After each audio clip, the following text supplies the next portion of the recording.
Hello there and welcome to an update of my Lambo Turbo Project. In my last video you could see that I was having some problem with my clutch in there. The upgraded clutch was not strong enough, so now I actually have put in an even stronger clutch inside there. But I also found that I had some videos of driving this car before I put it into the garage for the rebuild. So here is some footage from a couple of months ago.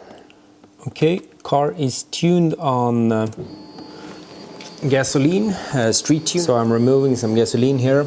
It's good with this quick disconnect fittings. Very easy to just make an adapter, click off, run the hose and take the gasoline out. Here you can see actually the ethanol concentration in the fuel.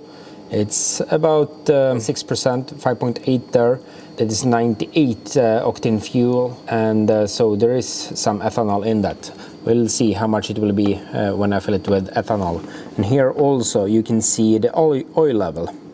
This now is calibrated so in percentage, so about 52% full when this is cool, this car. So the new oil level sensor I showed in an earlier video is working very good, this one.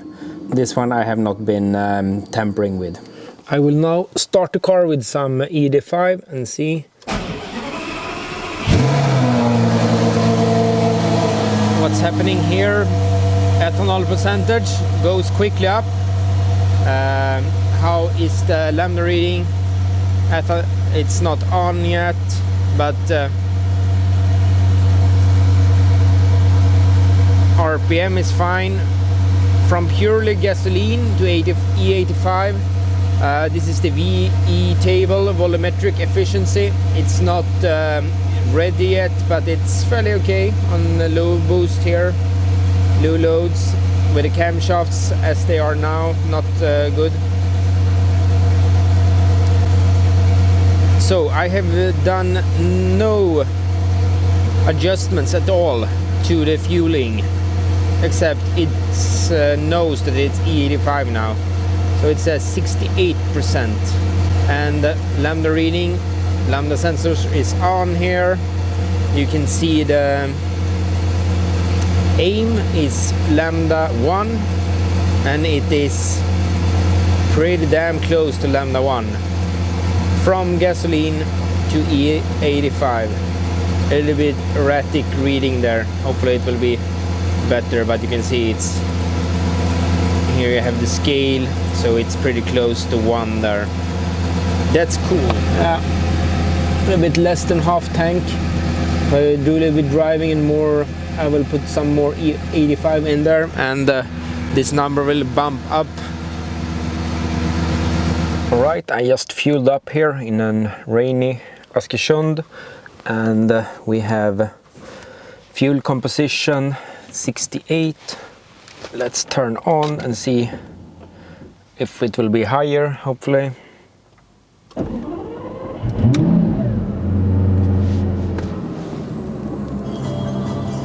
Oh, bumping up to, yeah, just a little bit over 80 now. Almost E85 now.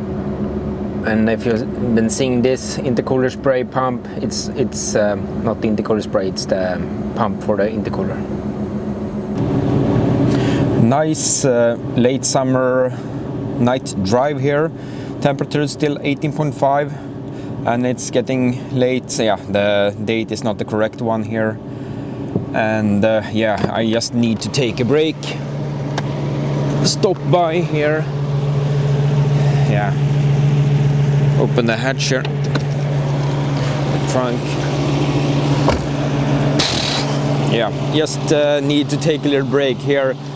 Maybe for the car, not so much. I think all the temperatures is very good in the car, but yeah, I need to take down my heart rate a little bit.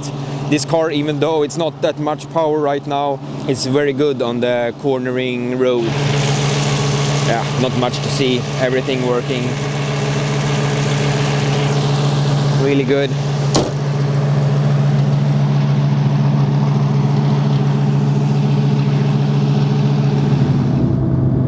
On the way to Fjugesta to check out some cars. I think there's some car meet there. with my friend here, Peter, with his beach buggy with highly tuned engine there, naturally aspirated.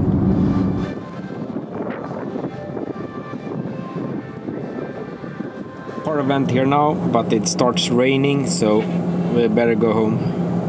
A lot of mostly American cars here. Some more buttons on the center console here. It's not the nicest one. Hopefully I can make a steering wheel someday with some buttons on. This one I managed to crack here also, as you can see, so it's not so bad if I drill holes in it. Some extra buttons there for the dash, for example. Here we have the Formula 1 button from the Formula 1 car there for the fire extinguishing system. And here you can see it's solder joints there, and it is, I actually have the part number there, it's an MS part number, so kind of an airplane part there. Here we also have a new one. This is for the boost, so I can adjust the boost in 11 steps. It's actually not 11 boost maps. It is that 11 you have 100%, and these are percentage of full boost I will use it for. And then I can have many steps and not much tuning. So if driving on a track and I feel that a little bit too much boost, I just take it down 2 steps. I can adjust it pretty good. It's a Motec potentiometer there. Pretty nice one.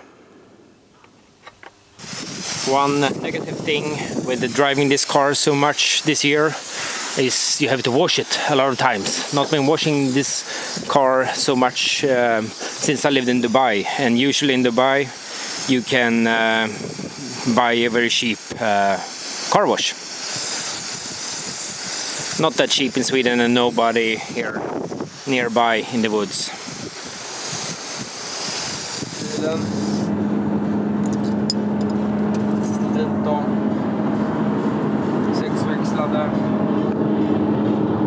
Testa, nu kör vi jättelågt laddtryck i den här bilen.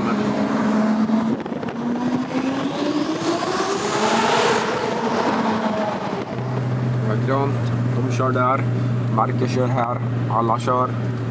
Jävla bra chaufför alltså. En av de bästa jag haft på hela kvällen. Cruisa genom Örebro. Folk skriker, åh, en Ferrari! Ja, fast det är ju inte en Ferrari då, men ja, skitsamma. Det är bra försök.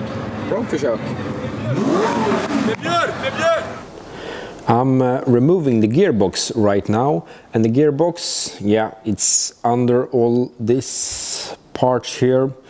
So it's not a fast job to remove the gearbox. I'm removing the gearbox to replace the clutch for the stronger one. I've already removed some of the stuff here, and some is still here. This is not the last time I will remove the gearbox. Some of these parts here, this is a water line for the intercooler, goes from the tank there to this radiator. I tried to see if I can route it at the front of the engine instead. I have here the lambda sensors, the NTK for the Motec. I think I can see if install it back here, and also here is a solenoid. The solenoid is for the valves here, the exhaust valves. Yeah, here's the other one, I just disconnected here. The pipes is the stock ones, Lamborghini it says here, with the T-fitting that sits on the back here. So this is vacuum controlled exhaust. I have a switch inside the car, so I can switch loud and not loud. So it will be less parts to remove every time I need to remove and install the gearbox. More than 20 people, I think, have sent me messages and asking for parts list for all the parts needed to rebuild Gallardo from e-gear to manual. And sorry, I do not have a parts list for it. Yeah, some parts like these ones on the gearbox I already had, and then I was finding some parts, some used ones, some new ones. I was just looking into the parts diagram and compared the manual cars and the e-gear cars. What is the difference? But did not make any list for it. So yeah, you have to check what's needed for that. In my last video I told you about my clutch was bad, and I was trying to find material to rebuild a stronger clutch. But instead of rebuilding the stock one once again to make it a little bit stronger, I moved to a racing clutch. It's an CF Sachs racing clutch from Germany. It's a 2-plate thick friction material. This is very popular in Sweden in drifting and yeah, racing as well. So they hold up very good. And I have been waiting a long time for this one. I was told that I am gonna have this in yeah, a week or two, but it took 5.5 months to get this one, and yeah, I have to fight for it to get it. Yeah, it's some custom job on it. That's why it took some time. As you can see, the starter motor gear is mounted on this side of the clutch. That's make it a little bit special. This one is manufactured. It's an adapter, and one extra thing is that this pressure plate had to be machined for this one. So yeah, it's looking really nice actually. Also, this is the stock flywheel that is turned. Let's see.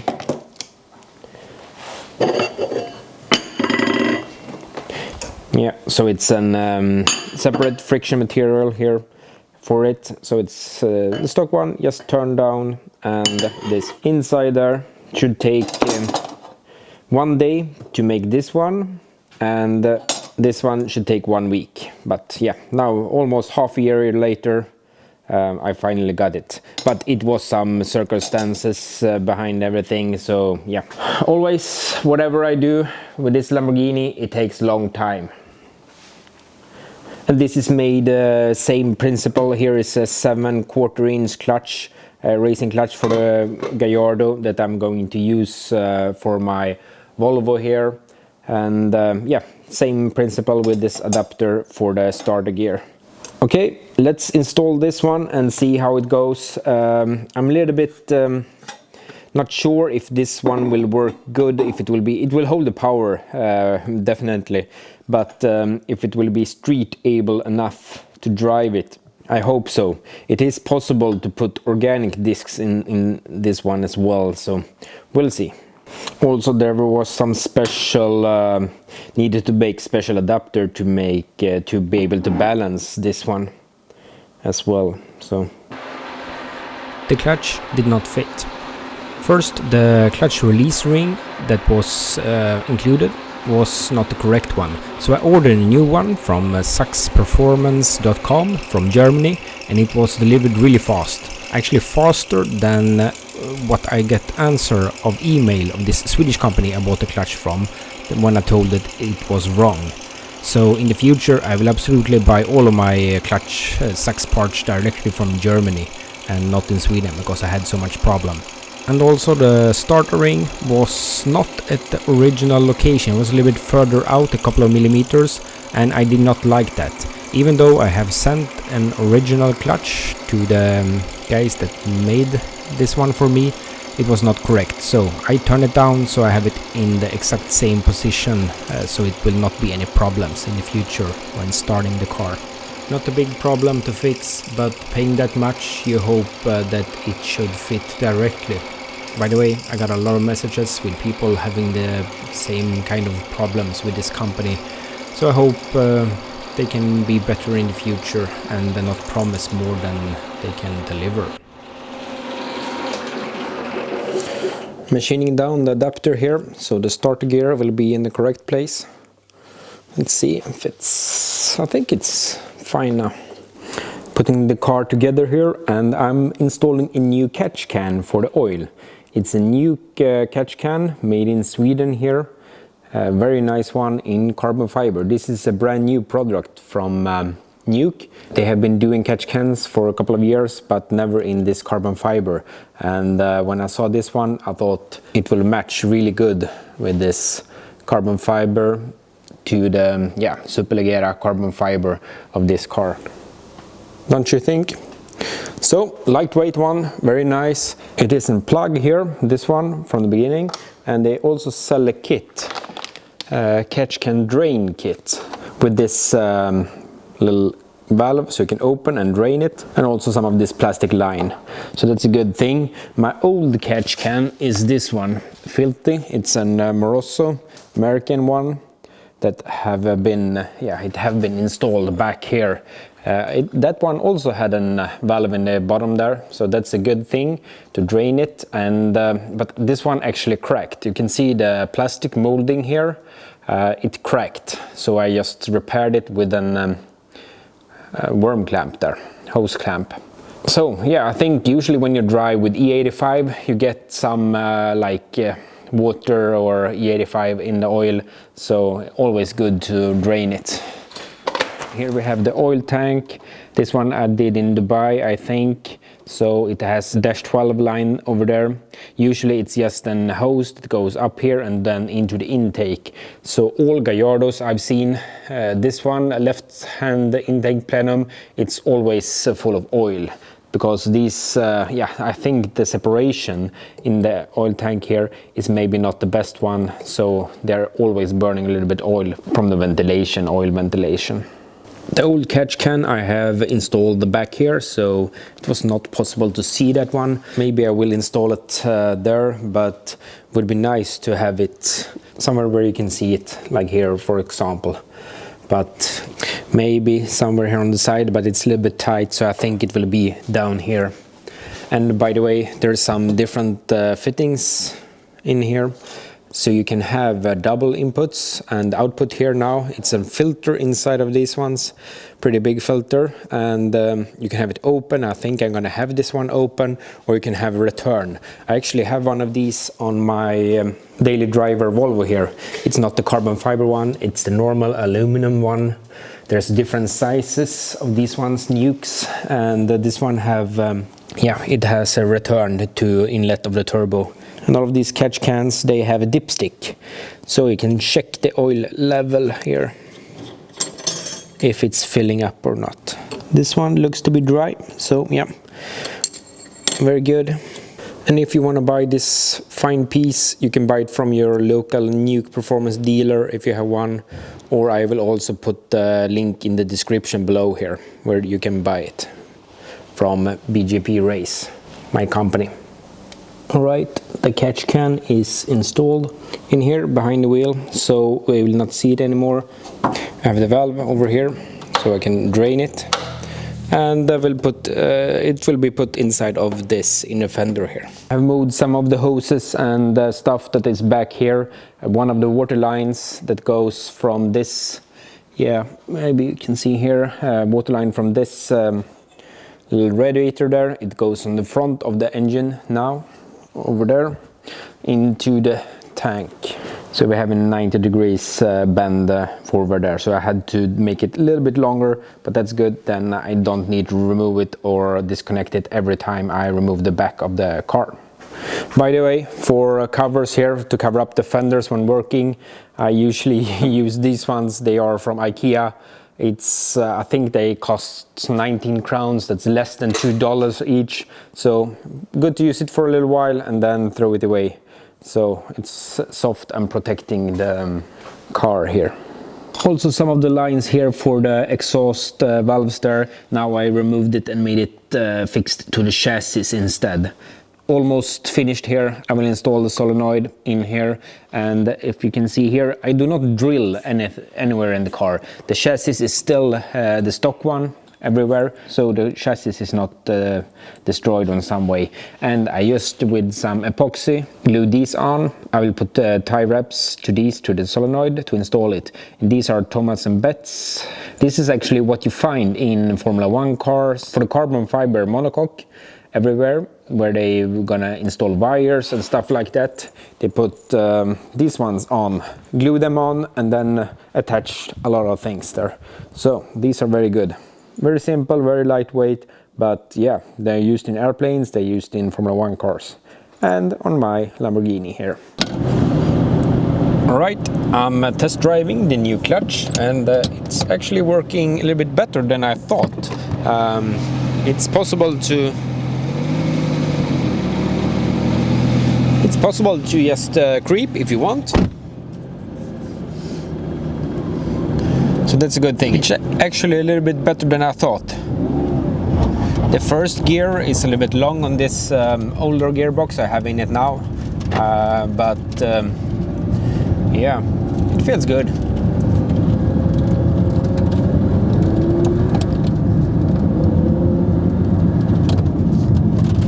Nice to drive the car again after a couple of months.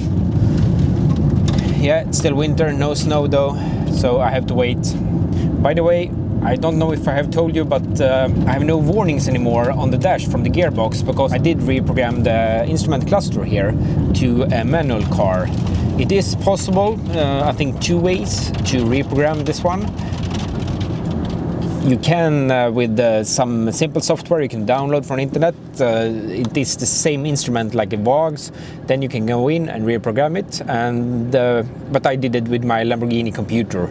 So with that one, I could go in and say that this is from a manual car instead of the e-gear. So no more Gearbox warnings will come up on the display here.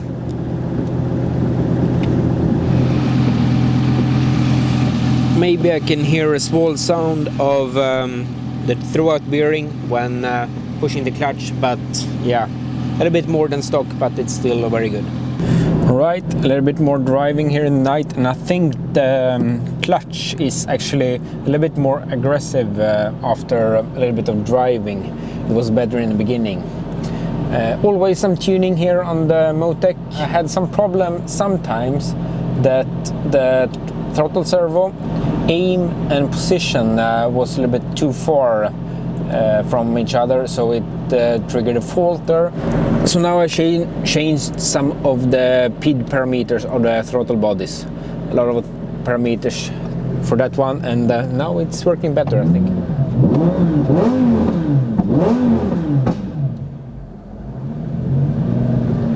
Okay,